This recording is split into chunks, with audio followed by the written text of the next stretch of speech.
going to start off with a question that I was asked today, which the person said to me, I don't want to know what you think. I want to know what the halacha is, so not my advice. So I said, that's no problem. It's usher anyways. But I'm going to tell you what the question was, and I think it's an important idea. I get asked many times questions, and they're almost the same, and my answer to them is exactly the opposite. And I had two of those questions today. I had like a set like that today, and I would like to share them with you because I believe that it's very important. The concept, there's a halakhic concept which is a little bit unclear to people. If you look at the beginning of Tokuf Memalev, so there's a halacha which is, I think it's ambiguous to most people. Halacha beis, Rosh Chodesh Ad HaTainis, Mematim B'Maso Matam, U'Binyan Shel Simcha. Binyan Shel Simcha, do you know what Binyan Shel Simcha is? No, I don't know either. So Shulchan Aruch tells us what it is. And what? Kigon Beis Chasus Livnod, or Binyan Shel Tzir V'Kir, decorations. U'B'Netia Shel Simcha, planting things that are simcha. Dik Kibon Havarki Shamalochan Shenoitin Etzel Estafsech B'Tziloi, Mini Hadasim or Mini Olim. All these things are forbidden.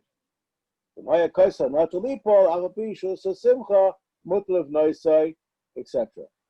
So if I were to ask you what is included in Binyan Shel Simcha, would anybody like to take a guess at an answer?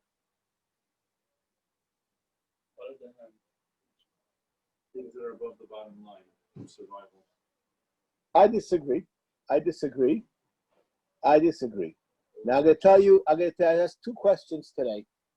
And I think that they fall into the opposite categories, and they're both very normal questions. Just that when we talk about what we're talking about today, we'll understand the difference between them. One fellow is making a pargola, and he doesn't want to even build it. What he wants to do is paint it or stain it now, the pieces, before he makes it, so that when he makes it, he's going to make it after Tisha B'Av, so that it's going to be already ready. Maybe you'll have to stain over where you cut or whatever, but right now he wants to take all the boards. They're not called boards, they're called beams. I don't know what you want to call them. All those things, and paint them, so that after the 9 days he could make it. So a person asked me, is that mutter or asur? That's one case. The other case I was asked today was somebody ordered a month and a half ago gate to separate between him and his neighbor, and it never came, and finally got a hold of them today. They said, well, we're coming tomorrow. So I said, could you push it off till after the 9 days? He says, yeah, but if you're after the 9 days, you're not going to get it till the end of August. It's either tomorrow or the end of August.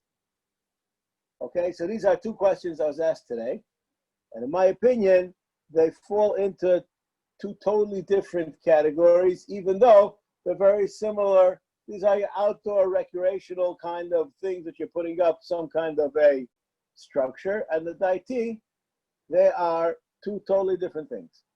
Okay, Simcha, what do you say? Which one is mutter, which one is asur? You don't know. Okay, that's a good. The gate is mutter. The gate is mutter. Why is the gate mutter?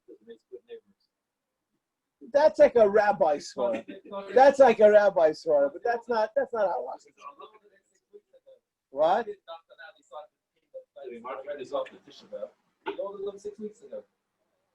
So therefore what? So is that the reason to be makel? Because it's like a shashat kat? I'm willing to accept what you're saying. But that's not the point. Let's say both of them were right here and now. That could be that there's external factors. That's not the point of what I'm discussing right now.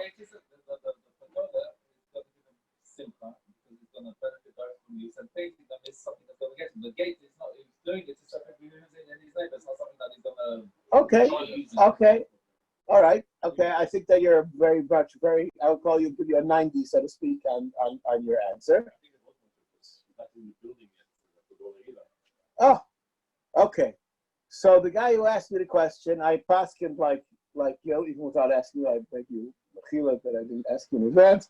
But the Pargola guy, I said Aser, and the other guy, I said Mutter. And the guy wanted to give me a hard time, it's Kedarka Shel Sholim. So he says, I'm not building the Pargola now. So I said, so tell me something. Are you allowed to plow the ground in order to plant your tree? Right? We said over here, right? Betziloi, are you allowed to do that? No. The only reason you're doing it is to plant the tree. It's part of it. It's part of the process. But doesn't give you simcha then? That's the planting. Planting gives you simcha. I'm saying that. If you have a green thumb. Yeah, No, that what you're. It's not. I don't think it's the planting, the act of planting. It means this is going to be my. This is I'm involved in this. Okay, now. Yeah, that's another question. That's a side issue of is tzarech play into it or not play into it. That's a side issue. But I'm talking about what is called tziyur v'kir. Tziyur v'kir means things that are there for design only. What we call in this country andartos. You're making things which are nice pictures, a sculpture. You're doing things which are there to give you roga, to give you pleasantness. They're there for enjoyment. Okay. So as far as I'm concerned, Pargola is part of a enjoyment thing. Why does a person make a Pargola? Because this way it could be mistafsek betziloi, right? I'm not really sure. I don't really have an erase. Even though stick around Moritz over here, I don't really understand why people have Pargolas. I happen to have one, but it's part of my sukkah, right? But the people who are not building it for sukkahs, the people who do it, so it's made there for some kind of a shade, kind of a thing to make your porch a more pleasant place, right? I think that's the point of it, right? So why don't you close in your porch? Because I want to have a porch.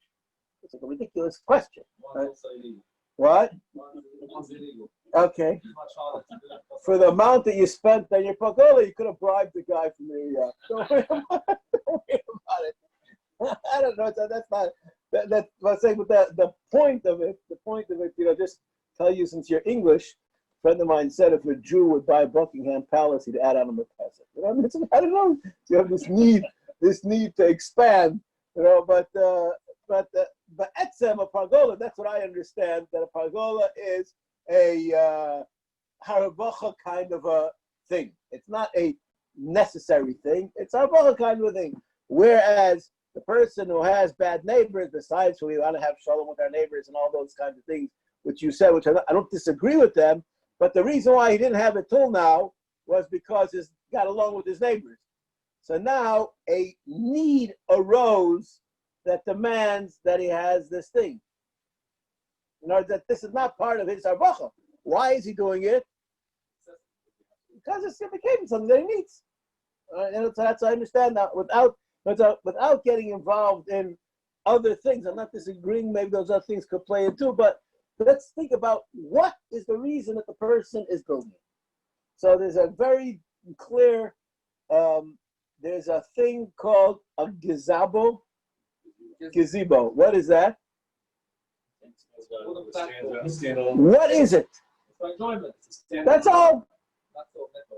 No, right? That's awesome. Huh? They used to use it as what? Yeah, but what was it made for? That's in the usual camp because that's what they had, right? But what's the point of it? What's the? Why is it made in the world? Why do these things exist? Shade to be out in the outdoors in an enjoyable way, to sip your iced tea, right? That's what it's made for. That's what it's made for. So those are things which are usher. Okay. That's an excellent question. I today got a phone call from a guy, I can give a share on some phone calls I got today because no, and that's not. I believe that it's important because these are the questions people are asking. So these are the questions people are asking. So the guy called me up, and he was way too learned to be a regular show. I had no idea who he was until I identified who he is and why he's asking these questions afterwards. He's been learning the sugi for the last 2 months, whatever. And he also answered shilas. I said so he wanted some clarity on certain issues. So one of the things which he discussed with me is the halacha, which it says in this halacha over here.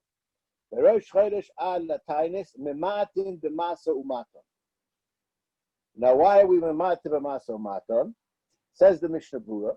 Yesh min ha'posim d'svila dahainu shelo yisa b'masa umaton shel simcha. You shouldn't be involved in business of simcha. You go liknos klei kesef v'tzarch echupo kadoima. I will start masa umaton and tzarch l'may klal. Okay.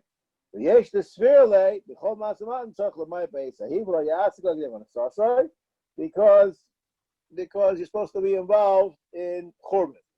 But even according to the second shot, it's not that there's a simcha aspect of regular masa umaton.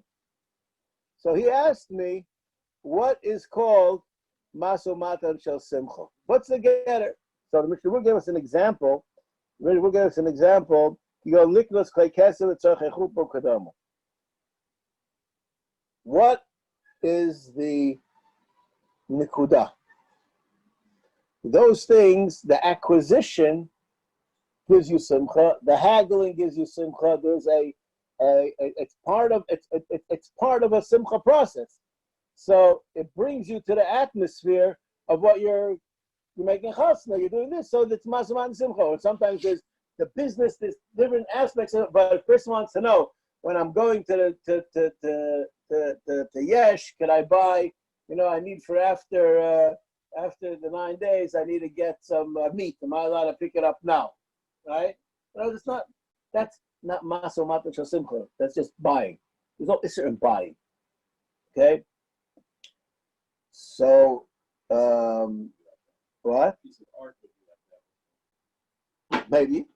So what I discussed with him, this is to show you how modern Israel is. So he said, what about going to IKEA?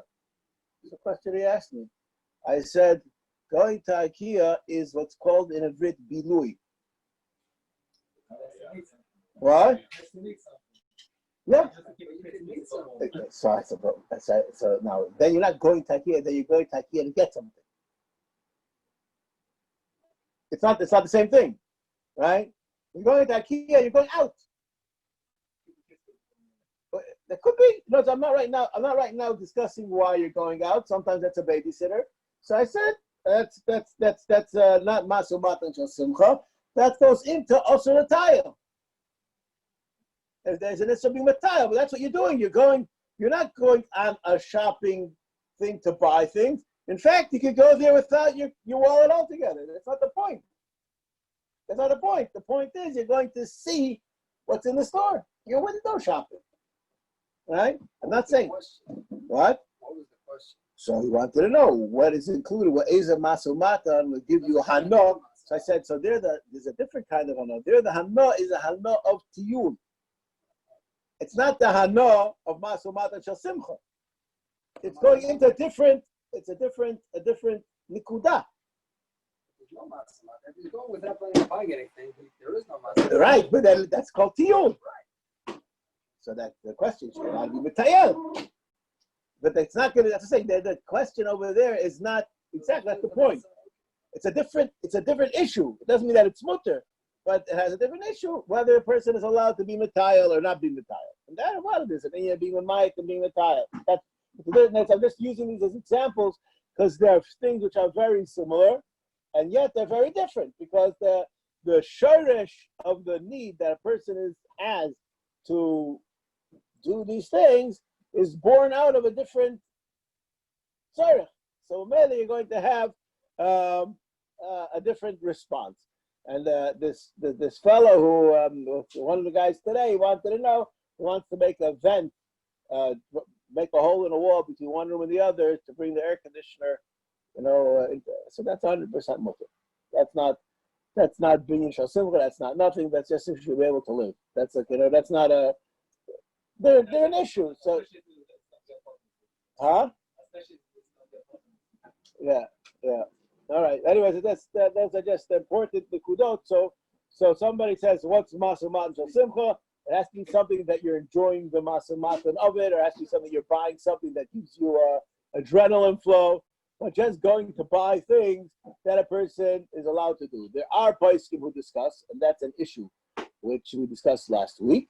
That they discuss buying things, even though they're non-shechiyano things. But if they give you simcha, then you shouldn't be buying them. But there, the aspect is the aspect of the acquisition or the wearing of the garment or whatever it is. That's the issue, not the buying, not the purchasing. Not the purchasing. The purchasing is not the issue, it's the acquisition which is the issue. All right. That's I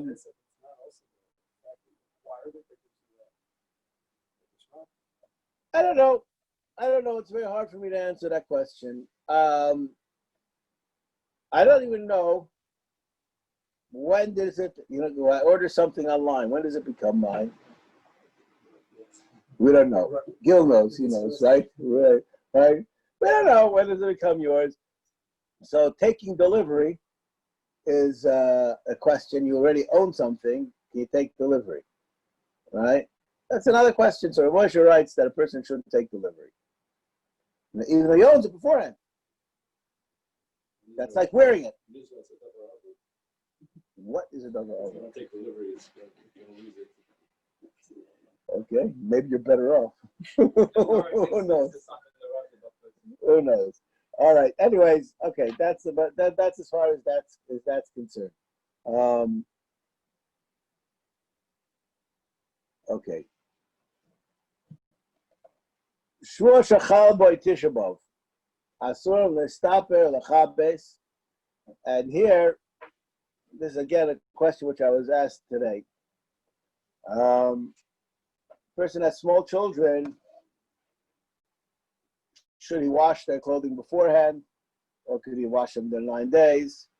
To what age could you use the clothing? And at what age is there a chinuch for kids for churban? All these questions are good questions, but I want to start with a chidush that I had today. Halacha L'maisa. Someone asked me, here the Mishnah Berurah says that also the stopper, you're not allowed to take a haircut. And it says you're not even allowed to take a haircut, you shouldn't do it for katanim. And the reason why is for 2 reasons, either because of chinuch for the katan or because of agmas nefesh for the parent. And the difference is if the kid is not a gila chinuch.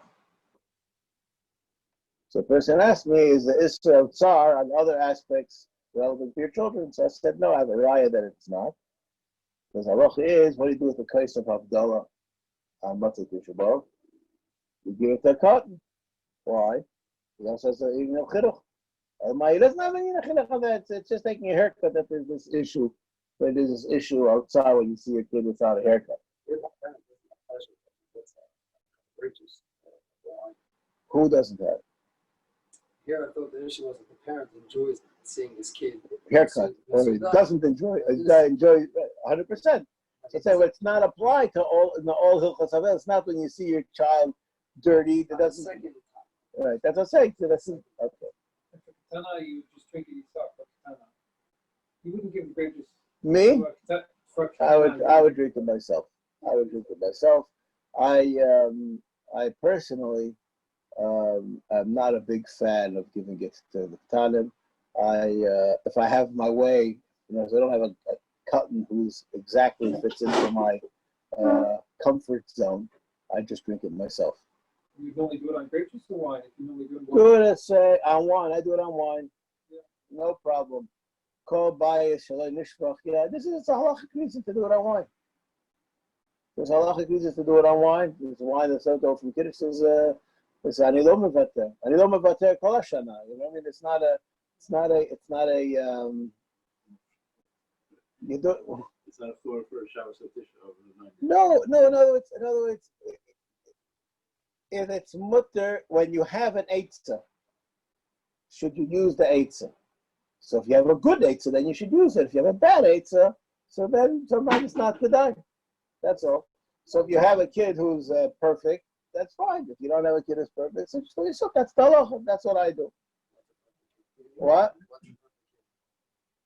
8. 8.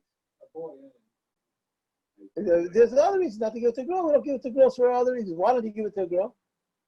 minhag not to give to go. Yeah. So I'll just tell you. If you would know what the wine of havdalah is, you would understand why you don't give it to women. Okay? It has to do with the chet of Chava. It's supposed to be kept away from that. For the reasons, it's a non-option. The halachic reasons, there's all kinds of reasons. Nothing to do with the beard. That's a special 3-week beard for the women. That's not, I'm not saying that doesn't exist too, but that's not it's fine. You don't have a good option, so you do it yourself. I learned today a halacha. I just want to share something with you. This has absolutely nothing to do with what we're learning today. I'm learning right now Halacha Shiur for obvious reasons, and there's a halacha Shiur that the son of Rabbi Akiva Eger, or the week that his father died, so there's a halacha you have to change your seat in shul. So the first week he didn't change his seat for whatever reasons he writes. The second week he felt there was a shaila if he should change his seat, so therefore he didn't go to shul. He opted to not go to shul than enter into a halachic shaila. Still want to know how our shikul hadas and what's important and not important and what the daily Yisrael considered important and not important are far away from each other. Look at that. I got your eyes to shut up, yeah? All right? Yeah. It's okay. Anyways, I'm pointing it out. I'm pointing it out because you have to know what the right thing to do is. That's all. And sometimes you're in a b'diavad situation. That means that's what you're supposed to do. I'll just share one other important nekuda about b'diavad situations. My uncle, was a Frumayit. Chazanish said about him that everybody does the Shem Shemayim. And he really was a Frumayit, and he was a wonderful person in a Yer Shemayim. He was a bocher and he was sick. And the Chazanish came to visit him. And the Chazanish told him, for the disease that you have, you should drink milk. And at that time, it was during Shnat Hatzena, and there was no milk, there was only powdered milk, and the powdered milk had a problem of cholovaku. So the Chazanish knew my uncle, and he knew he wasn't going to drink it. That was a given. So he told him that you're chayil and you're allowed to drink it. And if you're not going to promise me you're going to drink the milk, I'm going to come here and force feed you it spoon by spoon. So that's your situation that you have to do. That's not always, we don't do what we want to do. We do what we're supposed to do, what the halacha demands of us to do. Okay. Regarding what we have to be teaching about havdalah, I was wondering, maybe it would be answered for people here, like to follow what we do, have minhag from England to make havdalah on beer. I am an anti. Well, I'll tell you why. I'm anti for 2 reasons. The Gemara says they're supposed to make a wine. If you don't have wine, so now I didn't say that aren't those good. I believe, and I'm telling you right now, this is my belief in halacha. It's not my psak halacha, but belief right now in halacha. I am on the verge, what used to be called Chamar Medina. I'm not speaking about you English people. I'm speaking about Americans and Israelis. I believe that in England, tea is still a Chamar Medina. Could be, at least my understanding. I'm not willing to say anything because I was never in England, but the way I understand that could be. But coffee is on its way out. Coffee became a cheap, fast drink. No, it's not what it was 10 years ago. It's a different thing, What's those cause Crucifix, what's it called? I thought the politics. Right, no, it became, it's like a McDonald's, you drive through coffee. It's not a mechubadik thing that it used to be. Now, in order for something to be Chamar Medina, it has to be something which people, and I'll use this example, beer and nuts. Beer and nuts is when you have what in Israel is called osin matzav. You're making a gathering, and you're, I don't know how you say this in English exactly. How do you say it in English? A social gathering that you have some kind of the drink is part of the way that you hold the people in the gathering. Okay? At least in the circles that I travel, I don't see that beer fulfills that requirement. I do know that in Europe it did. It did. You go to a place, they put down a big thing of beer on the table, and you have that's a social drink. I don't know that it exists. The fancy coffee is like the whole thing. Right now, speaking about beer. The beer, people drink beer too. But I don't know if that's the drink that when you want to have yeshiva with somebody and you mechaber him with a beer, that's a davar zon. I agree that it used to be. I'm not arguing on what was. Until recently, coffee was that thing. I came to your house and you said, we'd like a coffee. What do you think? Do I look red-eyed and dead tired? Why you offer me a coffee? Why do you offer me a coffee? Because that's mechabed the yeshiva of us coming together. That's why you give the guy a coffee. It's not because I'm thirsty. I don't know if coffee's, maybe it's still there, maybe. But there are many places who will say today that beer is already not Chamar Medina. And I cannot say anything about England. I'm not in a position of, I don't know. And I do say, I just want to make the statement, I do say that I do see that beer is a little bit on the rise in this country, more than it was 5 years ago. So I'm not, whatever I'm saying today could be next year, I'll say the opposite. But it's not because I changed my mind, I just, when I check out to see, there are things that have changed. I find it, and I'm using this as an example, 5 years ago, I don't think it was 1 in 20 chasanas that you went to that there was a bottle of wine on the table. I don't think so. Today, I would say 1 in 7 chasanas you'll find that there's a bottle of wine on the table. What? More than that? Okay, fine. But it's saying, these things have changed. So what does that mean? That means that there's this aspect of the social kind of drinking, which I don't know where it came from. I mean, I do, but I don't want to discuss it in this Halacha Shiur.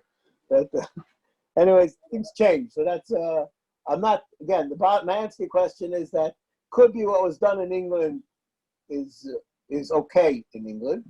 I don't think it's okay here. That's a halachic statement. And also, I'm not mechuyev to move out there on my halachic opinion of having the wine. There are some people who are not to have wine all the time. And that's fine. Okay.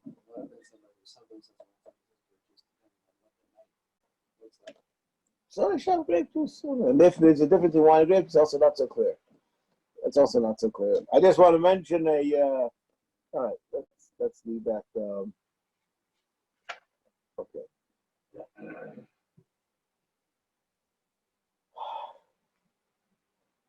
Halacha Vav. We're going a little bit out of order over here, but because our time is running out. Kelim Chadoshim bein Levanim bein Tzvuim bein Shotzer bein Shapishtar also Rubash v'Shabbos. Zu yesh Machmir Rosh Chodesh v'Elech, but you're not allowed to wear these begadim. Now, Kelim Chadoshim, the Malchus Shadech Lichvash begadim Machmei Shavachad beGoratzim Asuma Filu Yishonim Shagiyat Oisab Chadoshim. If they're pressed and because of that they look new, then they also have the same halacha. The doggo, the also the big day Shabbos, Rosham, Shabbos. Chazayin, I'll be Shalosham, Mikvar, but Kama Shabbos, Adayin, Gitzanik, Vahalik, Chadoshim. Now, this halacha of things which are called new is very relevant to halacha l'maisa. This is relevant. This is relevant in halacha the 3 weeks, and I would like to say my opinion on the matter. I'm going to start with a benign issue. Person eats a fruit which he hasn't had. He takes a bite out of it and says, "Wow, I haven't had one of these in ages." So the person says to him, "Did you make a shechianu?" He says, "I forgot." How long do you have to make a shechianu?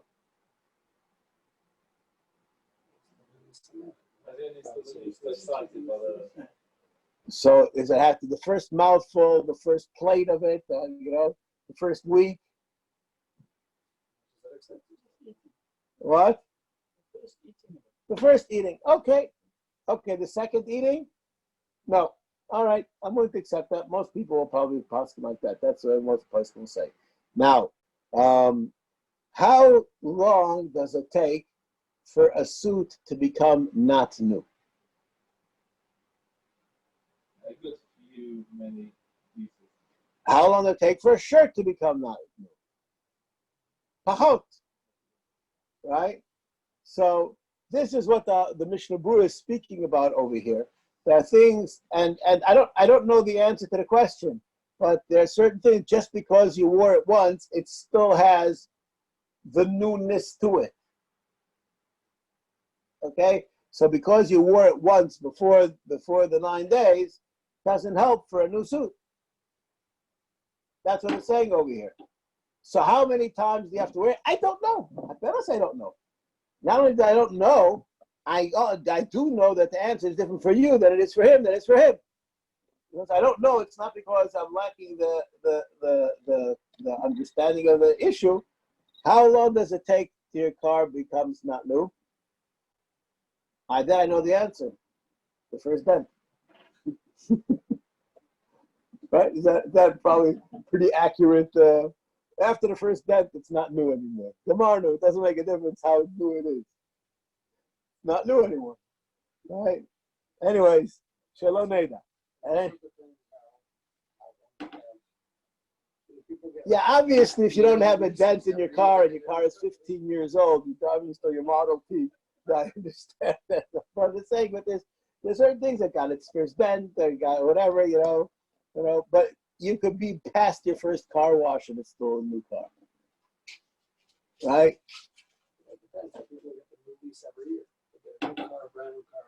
What does that have to do with anything? I didn't ask you that question. I said, how long do you call it new? I don't think so. The same person who gets a suit every year gets a suit every 5 years. I don't think so. I notice I told something else. I'm telling you that your suit, it's not objective, it's subjective. The halacha we're talking about for shechianu, that could be whether you make a shechianu or not, that is subjective. But over here, if it is new or it isn't new, it has nothing to do with how you relate to it. I take a look at the beged and I see either it is or it isn't. It's yesh chidushay nikir or not. That's a halachic term discussing something objective, not subjective. And how long does it take for it to lose it? So that depends how you use it. That's not there is no answer to that question. There is no, it's not the. That's what I'm saying. Kozman that it says over here.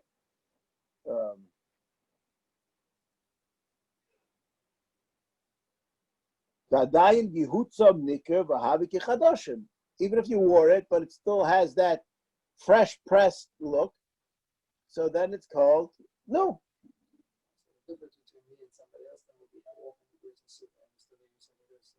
There's two different things. There's a question about shechianu. Shechianu depends on how excited you are about getting a new suit. It doesn't depend on how new the suit is. I'm discussing right now what is called a new suit. Different question. Until when is it new? So as I said, so it has, once it gets its bang, so then already lost its, that could be a joke. I'm not 100% sure about that, but that's the concept is that it already is not, it's defected already. It's already lost its, all right. Anyways. Checking on it about being excited. Surely the situation will also change from what it was, say, 100 years ago. 100%. When a person got new fruit, it was like one thing how many years. Now, do we really get Oh, so excited? okay, about that's this an fruit? excellent question. That's an excellent question. I don't know if I should go into it right now, but your question is based on that I misled you. It's my fault that you asked this question. Because the shachiyanu on the new fruit is on the season. It's not on the fruit. You know, it's we've come to a different now. We have other issues nowadays that you have no way of knowing if this is from a new season, old season, from which country. You know, you have other issues. You know, in 10 years from now, it could be came from a test tube. Who knows where it's going to come from? You know, it's a different issue. But the fact that that's on the season, not on that you're excited. But on clothing and things like that, 100%. It depends on if you're excited or not. If you're not excited, you don't make a shechiyanu. All right. I don't know if we didn't get too far over here. I just wanted to do the Mishnah Berurah over here.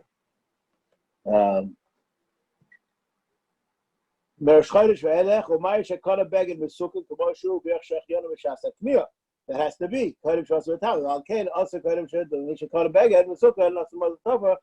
the shachiyanu problem. Okay.